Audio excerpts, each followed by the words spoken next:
I'm Jason Kildare of Philadelphia, Pennsylvania, and this is my story.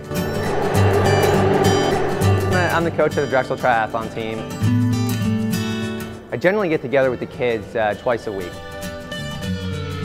I ran in college, cross country and track and field at Rowan University, and then I also did some triathlons during the summer. So in 1996, I was diagnosed with polycystic kidney disease when I was a freshman in high school. Polycystic kidney disease runs rampant in our family. My aunts had a transplant, my dad's had a transplant, my sisters had a transplant. The summer of 2006, I decided to play football on the beach with the guys that were a lot bigger than me.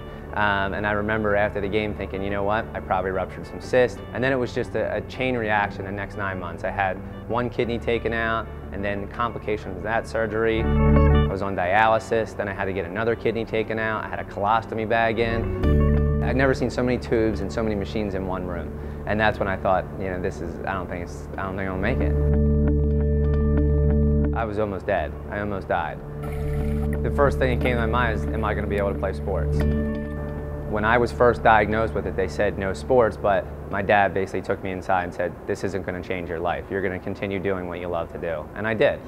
I knew I needed a transplant when all these cysts started to rupture. I'm not a shy person. As soon as the doctor said, hey, you need a kidney, I contacted every single person at one point in time that said they would, you know, consider giving me a kidney. Regardless if they meant that or not, I put it in their face and said, hey, here's your chance, go get tested. And they all did. There's people that are on transplant lists for 3, 4, 5, 6 years. It was 6 months later that someone came to me and said, hey, you know what, I am a match for you. And it happened to be one of my good friends from college, Nick Sanis.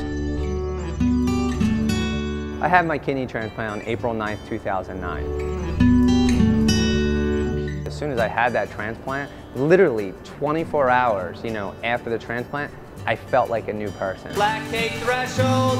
6 weeks after the transplant that I was back doing what I normally do. Coaching, swimming, I started, you know, working out a little bit. I absolutely have no restrictions. Nick, within 6 weeks after giving me that kidney, he was back running 5Ks, you know, 30 seconds slower than he was in college. He's living a completely normal life. Every time I go to the doctors, they say, you know, your kidney is better than ours. The transplant is never behind me.